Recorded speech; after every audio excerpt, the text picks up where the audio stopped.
अस्सलाम वालेकुम नाजरीन पुरान दख्त एक और शहजादी थी जिसे तारीख़ों में उर्द शीर की बेटी लिखा गया है।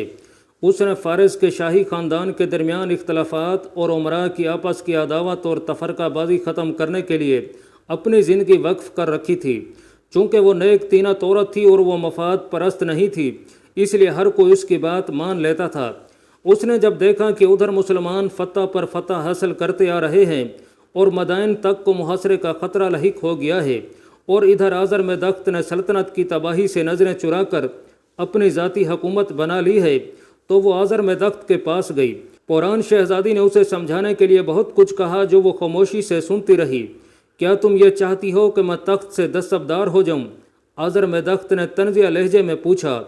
क्या अब तुम फ़ारस की मलका बनना चाहती हो? क्या तुमने नहीं देखा कि इस तख्त ने कितनी जानें ली हैं?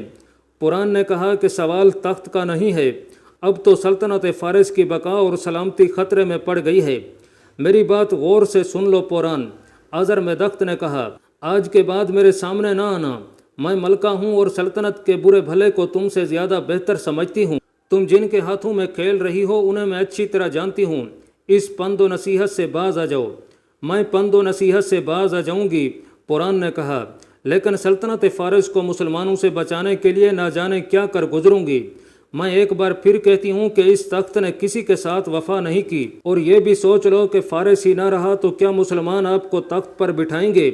मुसलमान मदीन को फ़तह नहीं कर सकते, आज़र में दख्त ने कहा, और कोई मुझे इस तख्त से उठाने की जुर्रत नहीं कर सकता। ऐसे जुर्रतमंद लोग मौजूद हैं मलका, पुरान ने तंज़िया लहजे में कहा।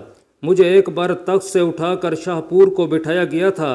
आज़र में दख्त ने कहा, कहाँ है शाहपुर? मुझे मजबूर और बेबस करने के लिए फ़र्रुखज़ाद की बीवी बना दिया गया। मैंने शादी की पहली रात को उसकी ज़िंदगी की आखिरी रात बना दिया। इस तख्त तउस पर जो कोई हाथ डालेगा वो इन दोनों के अंजाम को पहुँचेगा। नाजरीन, पुरान को पहले ही शक था कि फ़र्रुखज़ाद हरकत कल्ब बंद होने से नहीं मरा, बल्कि उसे कत्ल किया गया है। अब आज़र में दख्त की बातों से ये शक यकीन में बदल गया। नाजरीन, फ़ारस का मशहूर और मारूफ जर्नैल रुस्तुम फ़र्रुखज़ाद का बेटा था। उसे यही बताया गया था कि उसके बाप की मौत हरकत कल्ब बंद होने की वजह से वाक़ई हुई थी। वो इसी को सच मानता रहा। वो उस वक्त खुरासान की सरहद पर था। एक रोज़ मदाइन का एक घुड़सवार उसके पास सरहद पर पहुंचा और उसे पुरान का तहरीरी पैगाम दिया। उसमें पुरान ने मदाइन के हालात और आज़र में दख्त की फ़िरौनियत की तफसील लिखी, और फिर लिखा कि आपके वालिद फ़र्रुखज़ाद की मौत तभी नहीं थी।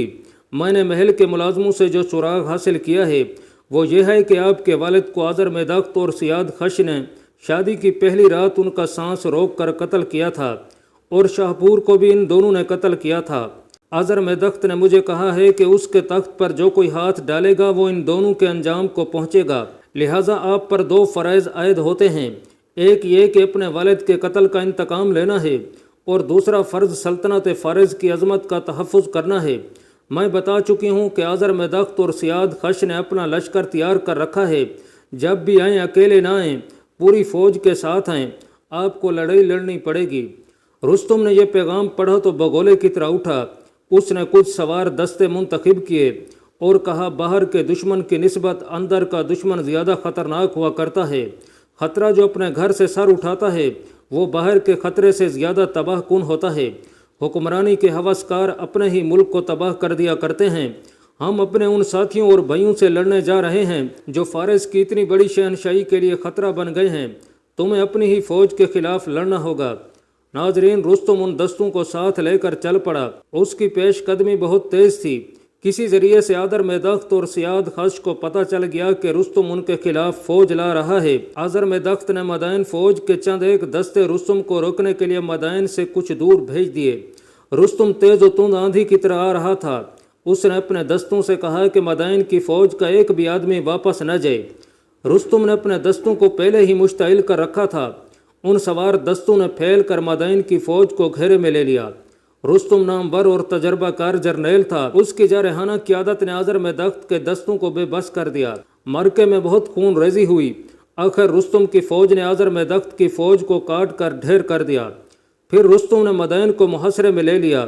मदाइन की फ़ौज ने मुहासरा तोड़ने की बहुत कोशिश की, लेकिन मुहासरा करने वालों का कायद रुस्तुम था। शहर के अंदर पुरान शहजादी मौजूद थी اور آذر میں دخت اور سیاد خش کے مخالف امراء بھی موجود تھے۔ انہوں نے کوئی ایسا خفیہ انتظام کیا کہ ایک دروازہ کھول دیا گیا۔ رستم کے دستوں کے لیے یہی کافی تھا۔ سوار اس دروازے سے شہر میں داخل ہو گئے اور اسی طرح ایک اور دروازہ بھی کھل گیا۔ شہر کے اندر لڑائی شروع ہوئی تو پران اور اس کے حامی امراء گھوڑوں پر سوار ہو کر شہر میں بھاگنے دوڑنے لگے۔ رستم بھی اندر آ گیا۔ یہ سب چلا چلا کر کہہ رہے تھے کہ آپس میں نہ لڑو، تم بھائی بھائی ہو، ایک دوسرے کا خون نہ بہاؤ۔ اسی طرح اعلان کر کے اس خانہ جنگی پر قابو پا لیا گیا۔ آذر میں دخت اور سیاد خش کو اس وقت پکڑ لیا گیا جب وہ بھاگنے کی کوشش کر رہے تھے۔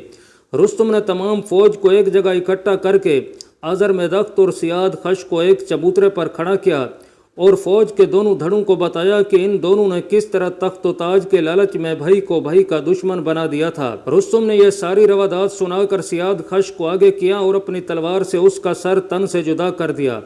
پھر جلاد کو بلا کر کہا گیا کہ آذر میں دخت کی آنکھیں نکال کر اسے شہر سے نکال دیا جائے۔ دو سپاہیوں نے آذر میں دخت کو مضبوطی سے پکڑ لیا اور جلاد نے اس کی دونوں آنکھیں نکال دیں۔ اس کے بعد وہ تاریخ سے ہمیشہ کے لیے غائب ہو گئی۔ ناظرین، رستم نے امراء سے صلاح مشورہ کر کے اسی وقت اعلان کر دیا کہ آج سے پران ملکہ فارس ہے۔ وہیں تاج پوشی کی مختصر سی رسم ادا کر کے پران نے اسی وقت شاہی فرمان جاری کر دیا کہ آج سے رستم ہی وزیر ہے اور رستم ہی تمام افواج کا کمانڈر ان چیف ہے اور سلطنت کے اہم امور کے فیصلے رستم ہی کیا کرے گا۔ پران نے یہ بھی کہا کہ یہ فرمان رعایا کے ہر گھر اور ہر فرد تک پہنچا دیا جائے کہ فارس کے ہر فرد پر رستم کی اطاعت فرض کر دی گئی ہے اور ہر فرد و بشر پر یہ عائد ہوتا ہے کہ سلطنت فارس کو مسلمانوں سے بچانے کے لیے اپنے مال اور اپنی جانیں قربان کر دے۔ پران کے تخت نشین ہوتے ہی رستم نے فارس کے تمام امراء اور سارے ملک کے بڑے بڑے جاگیرداروں کو مسلمانوں کے خلاف اشتعال انگیز پیغام بھیجے۔ اس نے سب کو کہا کہ اپنی جاگیروں، اپنی بیٹیوں کی عصمتوں کو بچانا چاہتے ہو تو لڑنے والے جس قدر آدمی اکٹھے کر سکتے ہو انہیں فوج میں لاؤ اور مسلمانوں کو ہمیشہ ہمیشہ کے لیے ختم کر دو۔ ناظرین، مورخ لکھتے ہیں کہ رستم کے اس پیغام نے فارس کے دور و دراز کونوں خدروں سے کئی لوگوں میں قومی غیرت مندی کی آگ لگا دی اور لڑنے والے آدمی ٹولیوں میں مدائن پہنچنے لگے۔